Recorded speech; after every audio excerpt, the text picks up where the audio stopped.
Baik, assalamualaikum warahmatullahi wabarakatuh. Ya, selamat siang ibu semuanya. Ya, ibu kepala sekolah yang saya hormati, beserta bapak dan ibu dewan guru yang saya hormati dan juga saya banggakan. Marilah dengan tidak jemu-jemunya kita memanjatkan puji serta syukur kita kehadiran Allah Subhanahu Wa Taala, di mana pada siang hari ini kita bisa menghadiri kegiatan rencana tindak lanjut dari guru olahraga ya. Salawat teriring salam tidak lupa kita sanjungkan kepada junjungan kita Nabi besar Muhammad SAW beserta keluarga, sahabat dan insya Allah kita semua yang berada di sini menjadi pengikut sunnah beliau hingga ke akhir zaman. Amin ya rabbal alamin. Baiklah, di sini saya akan mencoba menjelaskan ya rencana tindak lanjut kegiatan PKG guru olahraga di Kota Pagaralam, khususnya di SD Negeri 3 Kota Pagaralam. Sebelum saya menjelaskan tentang materi ini, di sini saya coba menjelaskan apa itu dari kegiatan PKG. Jadi kegiatan PKG itu Bapak Ibu sekalian adalah sejenis pengembangan, ya, pengembangan kegiatan guru olahraga yang nantinya bisa dikembangkan di sekolah masing-masing. Khususnya itu kegiatannya berpusat pada peserta didik.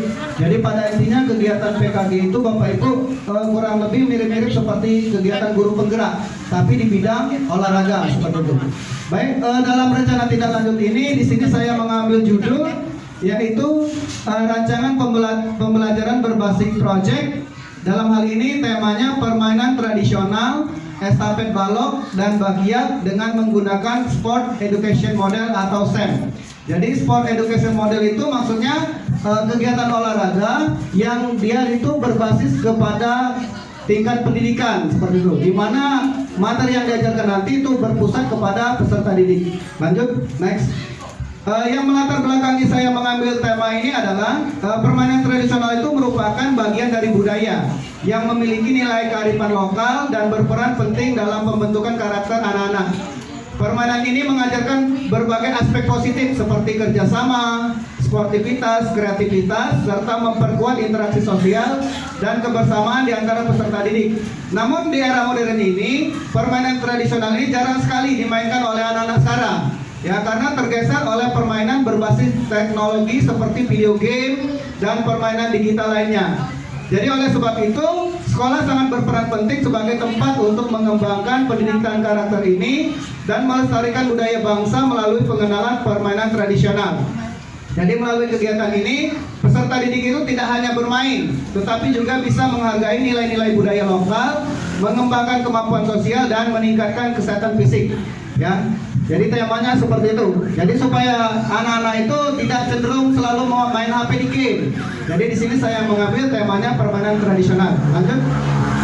Di sini sudah saya rangkum ada 4 yang melatar belakanginya. Yang pertama model pembelajarannya yaitu memberikan kesempatan pada peserta didik dalam voice, choice dan ownership. Jadi dalam hal ini peserta didik itu bukan hanya sebagai yang memerankan, tapi juga mereka nanti akan dituntut, mungkin nanti ada yang ditunjuk sebagai panitianya, sebagai juri, jadi mereka juga terlibat aktif seperti itu.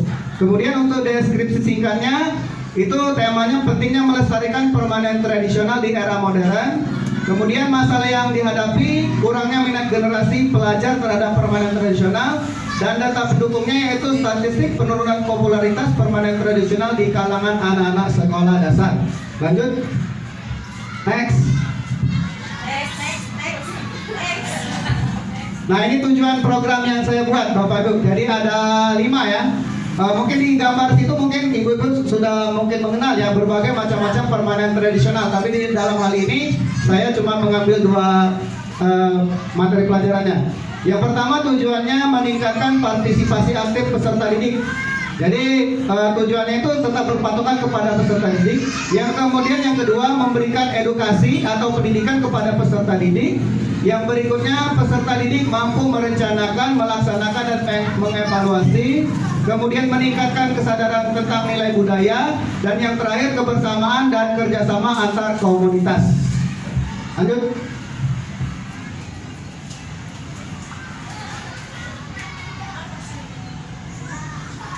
Jadi pada intinya di sini kita juga melibatkan peserta didik ya Bapak Ibu. Jadi mereka itu bukan hanya menerima apa yang diajarkan oleh guru, tapi juga mereka kalau bisa juga berperan aktif seperti itu, seperti kita belajar. Kemudian untuk capaian yang diharapkan ada beberapa target. Yang pertama ada capaian, kemudian langkah-langkah dan hasil. Untuk capaian di sini ada 6 ya. Yang pertama meningkatkan partisipasi aktif dalam kegiatan, kemudian meningkatkan kesadaran budaya dan nilai-nilai tradisional, meningkatnya keterampilan dan kepemimpinan peserta didik, kerjasama tim, menumbuhkan sikap sportivitas dan mengukur dampak dan efektivitas program terhadap peserta didik. Kemudian untuk langkah-langkahnya ada 2. Yang pertama sosialisasi ya. Yang kedua, peserta didik akan terus dilibatkan selama program, mulai dari pengelolaan musim, kemudian penyiapan pertandingan formal, puncak pertandingannya, dan evaluasi. Dan yang terakhir, hasil yang diharapkan, yang pertama memiliki pemahaman yang lebih mendalam terhadap permainan tradisional, kemudian partisipasi aktifnya, dan terwujudnya kegiatan yang inovatif dan kontribusi nyata dari peserta didik. Lanjut. Ini strukturnya ya, mungkin bisa dibaca oleh Bapak Ibu ya, ada beberapa. Kemudian yang pertama, program ini dibuat merupakan co-kurikuler. Co-kurikuler itu maksudnya kegiatan di luar jam sekolah. Ya, jadi programnya ini kita kalau bisa di luar jam sekolah supaya tidak mengganggu kegiatan pembelajaran. Kemudian untuk penanggung jawabnya kepala sekolah, murid yang terlibat itu peserta didik kelas 4 dan kelas 5, baik laki-laki dan perempuan. Kenapa di sini saya ambil kelas 4 dan kelas 5? Kelas 6 itu rencana saya nanti akan dilibatkan juga sebagai panitia.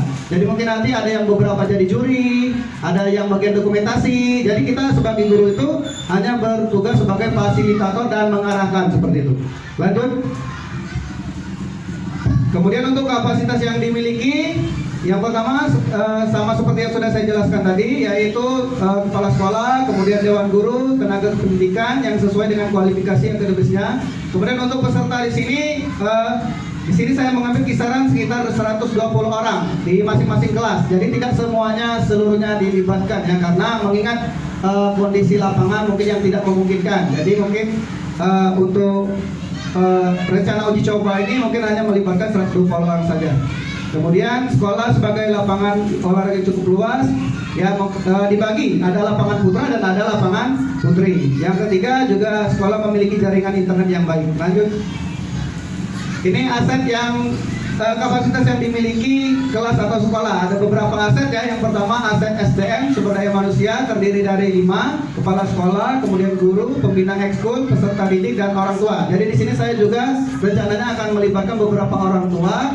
Mungkin dalam hal pembuatan alatnya seperti itu ya, karena mungkin kalau dari sekolah itu karena ini permainan tradisional, kemudian untuk yang seperti bakiak tadi kan mungkin ada dari orang tua yang kira-kira mungkin sudah paham cara membuatnya, jadi nanti mungkin akan bekerja sama dengan orang tua seperti itu.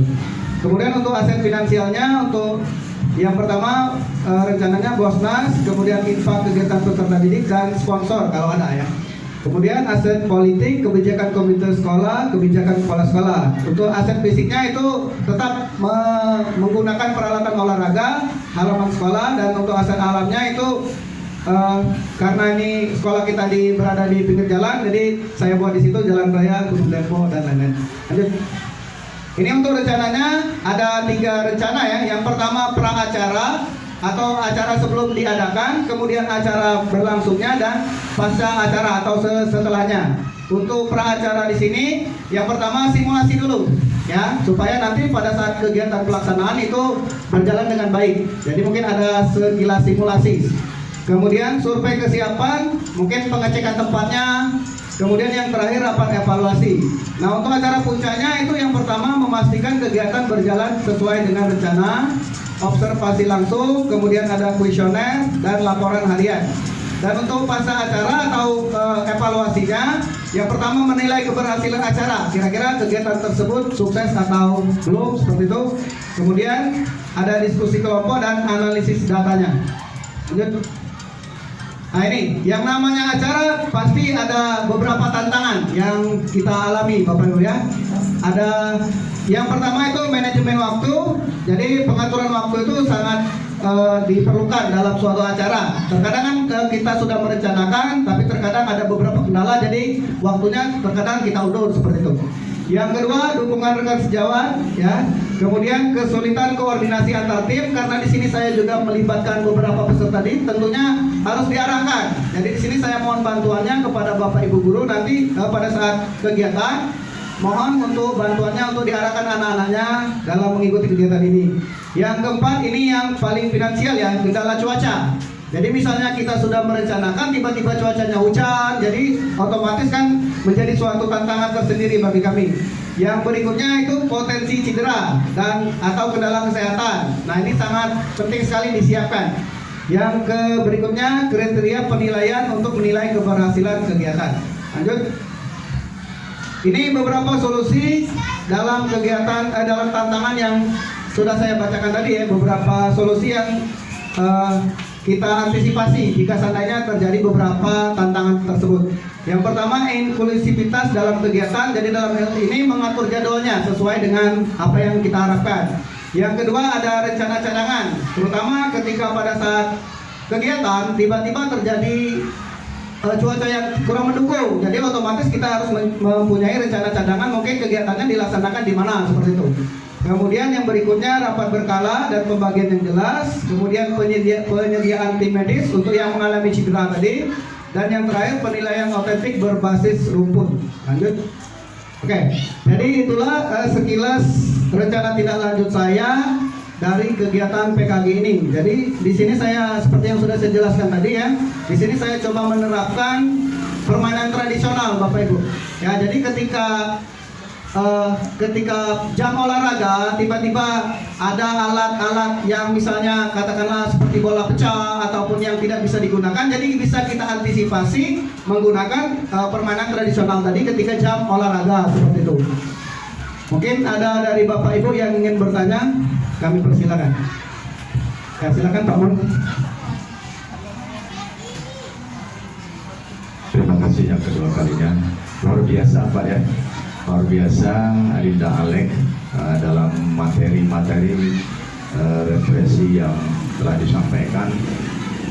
Ini cuma bukan mengajari ya, biar lebih mantap lagi. Ini kan permainan tradisional nih.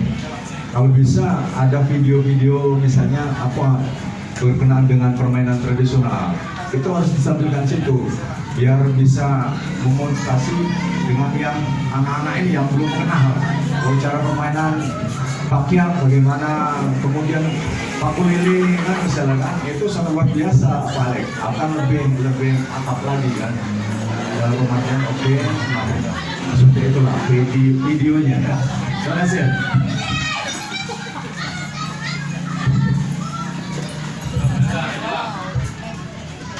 Ya, baik, terima kasih ya atas tanggapan dan saran dari Pak Mul. Jadi saran dari Pak Mul tadi kalau bisa ditampilkan Pak ya kepada anak-anak supaya nanti anak-anak tuh kenal permainannya tuh seperti ini maksudnya ya. Jadi sebenarnya tadi Pak rencananya untuk yang LTL ini cukup banyak permainannya, tapi mengingat ya waktu kemudian persiapannya. Jadi tadi sebenarnya saya ingin meminta saran kepada Bapak Ibu ya, kira-kira permainan tradisional yang seru yang sering dilakukan oleh Bapak Ibu dulu waktu kecil bisa nanti kita terapkan juga di sekolah. Tapi di sini saya cuma mengambil 2 macam permainan dulu. Jadi nanti kalau sudah berlanjut bisa kita tambahin lagi permainannya. Ya, mungkin ada lagi Bapak Ibu yang ingin menanggapi atau bertanya, saya persilakan. Ya, mungkin Ibu Sari boleh.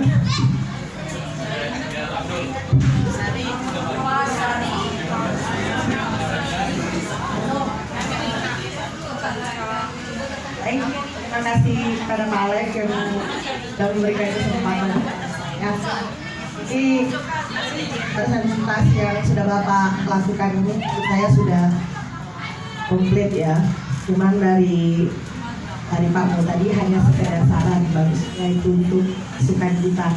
Nah, yang ingin saya tanyakan dari paparan yang Pak Alek tadi, di situ kan Pak Alek membahas tentang permainan tradisional. Dari berapa macam permainan tradisional tadi, Pak Alek kalau tidak salah pendengaran saya, itu Pak Alek belum menyebutkan. Bukan ada 2 permainan ambil tadi, apa saja. Nah, itu masukan dari saya. Sarannya kalau misalnya itu permainan tradisional apa yang diambil, dari berapa macam permainan tradisional itu nantinya tolong di untuk presentasi berikutnya atau nanti ke depannya itu disebutkan Pak oleh saya. Terima kasih. Wassalamualaikum warahmatullahi wabarakatuh. Baik, terima kasih kepada Ibu Sari ya yang telah memberikan saran dan tanggapan ya. Ya, mungkin bisa diperlihatkan Pak Septian. Nah ini contoh-contoh model-model permainan tradisional ya. Mungkin ini sebenarnya masih banyak sekali. Ada yang apa namanya patung lilin seperti itu ya. Nah, tapi ya dan lain-lain. Nah, ya. Kalau yang cewek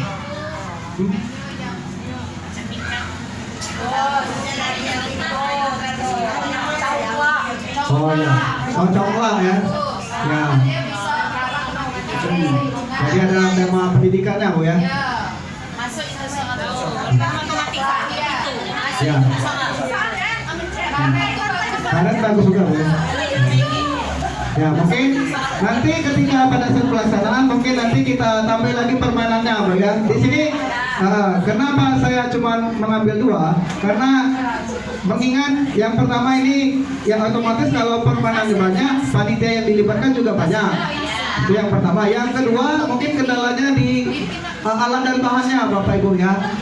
Nah otomatis kan buatnya dulu mungkin butuh proses seperti itu. Tapi nanti seiring berjalannya waktu mungkin nanti akan kita coba terapkan. Nah untuk rencana pelaksanaannya sendiri kurang lebih sama seperti yang disampaikan oleh Pak Septian tadi ya. Kemungkinan itu pada saat jam kelas meeting supaya tidak ganggu kegiatan sekolah. Ya. Nah untuk permainan tradisional tadi mungkin di judulnya tadi Ibu Sari, kenapa saya ambil estafet balok sama bakiak? Karena estafet balok itu kan menggunakan beberapa kelompok. Jadi ketika pada saat permainan itu yang dilibatkan itu cukup banyak Bu. Misalnya kita ngambil 4 kelompok, jadi kan 4, 8, 12 sudah 16 orang dilibatkan seperti itu. Sama seperti yang estafet tadi, yang bakiak tadi Bu. Kalau congklak kan kita cuma melibatkan 2 orang saja, otomatis yang lainnya itu kan kurang terlibat seperti itu. Ya. Begitu saja Bu ya. Ya mungkin itulah persentase dari saya Bapak Ibu. Mohon dukungannya dan juga mohon bantuannya dalam pelaksanaan kegiatan ini. Apabila ada salah dalam penyampaian, saya mohon maaf. Saya akhiri. Wassalamualaikum warahmatullahi wabarakatuh.